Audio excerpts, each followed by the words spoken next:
కొన్ని కంటి సమస్యలు ఉంటాయి, కంట్లో నీరు రావడం అని.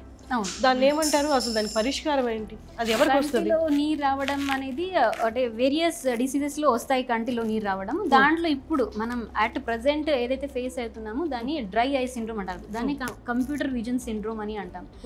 స్పెషల్ గా ఈ ఐటీ ప్రొఫెషనల్స్ వాళ్ళు బాగా సేపు స్క్రీన్ చూసే వరకు ఏమవుతుంది అంటే ఆ బ్లింకింగ్ టైం అనేది తగ్గుతుంది.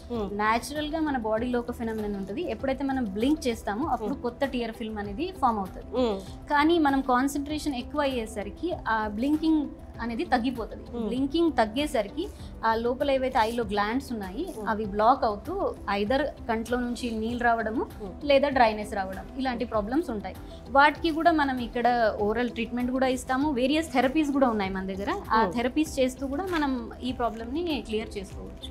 ఓకే, అలాగే కంటి లోపల రెటీనా దగ్గర నీళ్లు ఫామ్ అవడం అని అంటారు కదా, అది ఏంటి? దాన్ని వాపు రావడం అంటారు, కంటి రెటినాలు వాపు రావడం అని అంటాము. దాంట్లో ఏంటంటే మెయిన్ గా ఇదే డయాబెటిక్ రెటినోపతి ఉంది, అలాగే ఏఆర్ఎండి అని ఉంది, ఏజ్ రిలేటెడ్ మ్యాక్యులర్ డిజనరేషన్. ఈ కేసెస్లలో ఏమవుతుంది అంటే కంటి లోపల ఒక నరం ఉంటుంది మ్యాక్యులా అనేది, ఆ మ్యాక్యులాలో వాపు రావడం అనేది వస్తుంది, నీరు రావడం అనేది. అది కొన్ని ప్రోటీన్స్ రిలీజ్ అవుతూ అక్కడ వాపు అనేది క్రియేట్ అవుతుంది.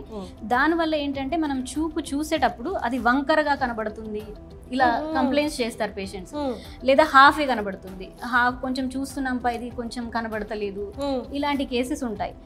వాటిని కూడా మనం ఇక్కడ మెడిసిన్ ఇస్తూ ప్రాపర్గా మన దగ్గర థెరపీస్ చేస్తూ 100% ట్రీట్మెంట్ అనేది చేసుకుంటాం.